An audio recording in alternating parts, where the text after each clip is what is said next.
All right, Richard, it's about 3 weeks removed from the Super Bowl. Tell me the craziest thing that's happened to you since you won the Super Bowl. I won the Super Bowl. Since you won the Super Bowl. The craziest thing, I mean, the parade was pretty crazy. I mean, 700,000 plus people, the stadium field. It's just crazy being in Seattle after you win the Super Bowl, man. The people treat you great.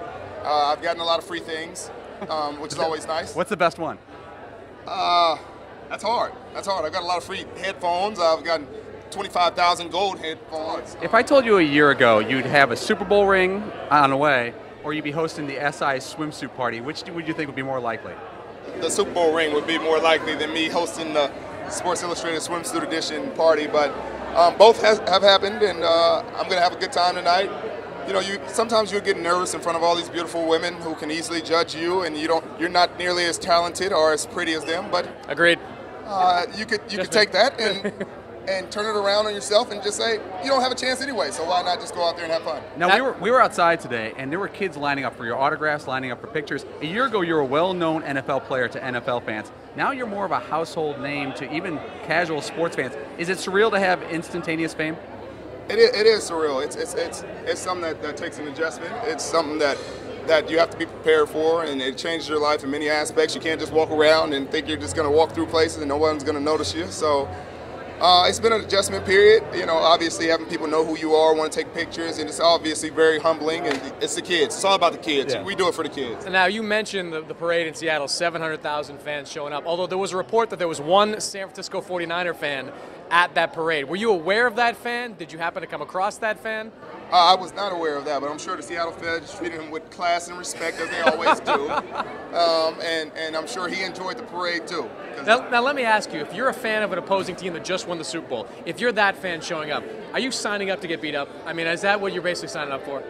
No, you just want to enjoy what your team didn't get to enjoy. So he just wanted a chance to be in a parade. I don't know. It's been 30 years for him, so he's probably just, we wanted to see what it felt like again. Remember, relive the glory. All right, now the ankle, I know that people are asking about your ankle. It looks like you're moving around okay. If you had to play a football game 2 weeks from now, would you be able to play? Yeah, I'm a competitor. I'll be out there. I mean, they don't give me too much action on that side anyway, so I just got to stand up for a few plays. One other thing, I know a lot of fans come up to you and ask you questions. They want to know different things about you. Do people want to run a route against you? Like if you were on the beach today with some fan like, hey, can you tackle me? I would like to be tackled by Richard Sherman. I haven't heard that one, but I've heard people try to challenge me. I told a bunch of kids are like, oh, I'd route you. I said, when you make it to the NFL and get out there and they pay me to guard you, then I'll guard you. Right. Paulie mentioned that ankle injury, suffering it at the very end of that game. How difficult was it for you to be in the back watching the final few seconds of a game that you know that you guys are going to win? What was that feeling like? It was a bit frustrating, but it was also a relief. The game was out of hand. We had it in the bag, and to know my teammates have earned everything they've gotten, and we've accomplished the goal that we set out last year, and it was really a time for me to reflect and to really think about everything that's happened, all the work that was put in, and kind of absorb the moment. Now, I want to go back, and I'm not going to rehash the Crabtree situation, but I want to react to what the fans said afterwards, because on social media, in person, you got a lot of reaction, and a lot of negative reaction. I saw a lot of it following you on Twitter. Do you notice that people, when they meet you in person who didn't like you, change their mind about you?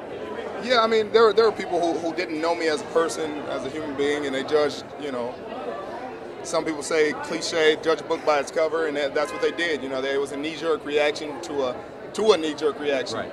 And once people got to know me, got to know my story, know the things I'm about, the charitable work that I do, people started to understand I'm more than just a football player, and I'm not the guy who they thought I was, and it's just how it is. I hope it's a lesson to people to don't be so quick to judge someone.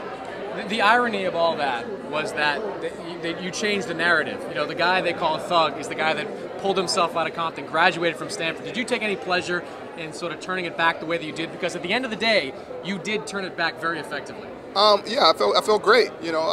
Working hard and accomplishing a goal and setting goals and accomplish them and continuing to set goals and accomplish them.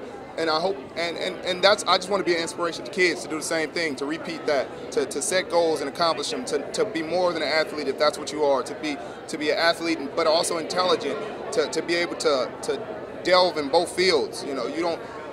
Athletics and football is more of a platform to do other things, to jump into other spheres. If you want to be a a commentator, an announcer, or you want to be a scientist. You can use football as a tool to train your brain discipline, to train you in teamwork, to train you in leadership. And I really want to send that message out to kids. We know you got to get back to work, but before we let you go, you got a lot of job offers, a lot of free things. You've gotten a lot of stuff. Hosting the SI swimsuit party. What's the oddest endorsement offered, job offer you've gotten since the Super Bowl? I think it was for like toenail clippers. And you signed up. You're Mr. Toenail Clipper, right? No, I didn't sign up for that one. We're still in negotiations. I wasn't sure if I could handle the toenail endorsement. Now, before we let you go, you are about to walk into the SI swimsuit party. Give me your teammate that would be most comfortable in this situation, and the teammate that would be least comfortable in this situation. Most comfortable in this situation, Cam Chancellor. Okay. Least comfortable, James Carpenter. Why James Carpenter? Because he's more of a shy, reserved guy, and if you throw him out there with all these beautiful women, I mean, just like most of us, he'd be nervous. Thank you, Richard. Enjoy the night. Thank you. Hey there, SI fans. I hope you enjoyed this clip from our daily live show, SI Now. You can find a link to the complete episode. It's just 30 minutes long in the description box below. And while you're there, make sure to subscribe to Sports Illustrated's YouTube channel. May not be the swimsuit channel, but just as exciting. Remember, you can watch SI Now Monday through Friday live at 1 p.m. Eastern Time, only on SI.com. There may be a swimsuit model there. We'll see you.